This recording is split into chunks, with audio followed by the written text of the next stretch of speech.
Welcome back to the Mayor's Update. We're going to wrap up today by talking about some of the key regional initiatives that we'll be working on this year. So Mayor, for you, what are some of the priorities that you'll be focused on in 2014? Well, so far, we've talked about our largest employer, the companies we have, and how we're trying to diversify our economy. We've also talked about some of the very local private sector investment projects that are going on that I think really are a reflection of an improving economy, and obviously they see a need to be met. But the other area that we work on is to make sure that we're advocating for our city and for our region at the state level, and in some cases the federal level, but I'll just probably focus on the state level at this point. For the most all of 2013, everybody was all abuzz about a transportation package. We need transportation infrastructure improvements. We need new projects. We had our projects. We tried to be modest in our ask around job centers, but we worked hard and advocated for that through several special sessions. A lot of hand-wringing. Our leadership in the legislature went out to communities and listening tours. I know I testified at ours here, talking about the need. Another special session trying to sort of make good on the commitment to Boeing and aerospace and other businesses that there would be transportation infrastructure. Here we are into the 2014 legislative session and no transportation package. There's a couple things I think that strike me. One is when I talk with legislators, both Republicans and Democrats, they are telling me that they hear from us, they hear from local government, but they're not hearing from business in sufficient numbers. Now, I know the Alliance has been there. They've been advocating and been a very strong voice for transportation. So I guess you sort of have to sort of take that in a measured way and say, are you really not hearing, or is this just, an excuse, if you will? But all that said, I think everyone here who has employees working for them, has products to move, understands the value of great infrastructure. And so if you're so inclined, I would really encourage you to talk with your legislators, send an email, send a handwritten letter, make a call, and encourage them to move off the dime and get a transportation package. And I really think we are at a moment in time that I think is makes this a lot more plausible and the opportunity a lot more available to us in a successful way. And what I'm speaking of, and I have not really heard anybody talk about this very much, I read everything. I mean, every periodical, and I try to stay as informed as I can. And one of the things that I've noticed, and I think most of us have, is that we've seen energy costs really begin to stabilize. Now, sure, there are peaks in different places in the country. It may be propane here because of bad weather, or natural gas there because of some other anomaly. But in this case, if you're talking about a 10 or 11 cents of additional tax on a gallon of gas, we've seen significant stabilization in gasoline and diesel fuel prices. And I've seen it, I've felt it, and you've helped me with the research. And here's some of the things that we've found so far. In the past 5 years, crude oil production in the U.S. increased 40% after declining every year for the previous 20 years. That's significant. In the last year, we produced more oil in the United States than we imported for the first time since 1995. And we've seen gas prices stabilize and decrease. and they're more predictable and less volatile. So just practically speaking, whether you're going out to a vote on a gas tax or you're asking legislators to step up, demonstrate the courage and vote for a gasoline package, it is a lot easier to realize success if you're paying $3.25 a gallon as opposed to being in some inflationary situation, unstable situation where you're paying $4.25 or $4.50 for a gallon of gas. So my view is it's a bargain. It's a good time to do it. I think a lot of the national trends, international trends around energy and fuel and oil, particularly in this case, tells me that what better time to make this investment.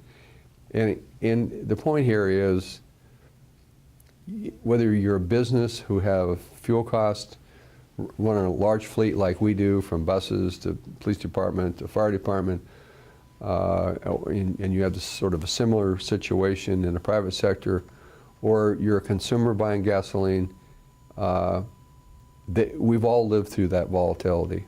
Now we're seeing more stability. Let's make that investment so we're not wasting hours and days and weeks a year in traffic congestion, which affects all of our quality of life. I've been watching this issue for a number of years. I know when we've been out, Megan, recruiting companies, it's sort of one of the top five questions companies will ask is, do you have a regional airport? And we have lost business, and we have missed opportunities for businesses to expand because we haven't had this important segment of transportation infrastructure. So I think it's way past time that we stop talking about this and move this forward and commit ourselves to begin construction of a terminal and eventually commercial air service. But we get that terminal built and constructed in 2014. I've been encouraged with the county council's deliberation about this. I'm hopeful they will move forward. If they decide not to or are unwilling to, I think that whether it's another public sector effort to put an RFP together or a private sector effort, we need to see movement. And so this is something that I'm going to spend some time and energy on this year, continuing to work with the county. They've been very responsive, and I want to thank John Lovick and Stephanie Wright and the county council for their input and assistance with this. But this is something that I think is just way too important to our economy, and to our future, and to our quality of life, and to our convenience to not move ahead. So that's an area that I'll be working on as well. Higher education, passion of mine, obviously something that we've had a decade of work and activity around. This year, 2014, Washington State University will assume leadership of University Center, and that center of that today is in Gray Wolf Hall on the Everett Community College campus. Last year, we got $10 million approved to engineer and design a new 95,000 square foot building, come online about 2017. That's when we run out of space at Gray Wolf Hall. This new building will be really Washington State's first major presence on North Broadway, with that center being for University Center. We've got now, I think, about 600 students, and by 2018, that number is expected to nearly double. So we're continuing to see student growth there. I think also we've got a unique opportunity through the comprehensive land use planning process, which its due date is June of 2015, but the work's going on now to really work with both Everett Community College and Washington State University to make sure that their strategy and their vision around how they grow and where they grow is aligned. I think the vision has been not an integrated campus or integrated schools necessarily, but adjacent schools where, you know, for sort of generalization, Everett Community College really growing on the west side of Broadway and Washington State growing on the east side. So I'll be working with both institutions to do that. And one of the ways that we can do that, and I'll ask our planning folks to do that, is to really identify a designated strategy around developing higher education into our comprehensive plan. And we'll be, again, rolling this out and talking more about it with the neighborhood and that's affected by the colleges, but also the colleges specifically.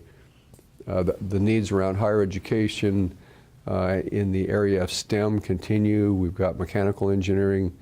We've graduated some students out of that through Washington State.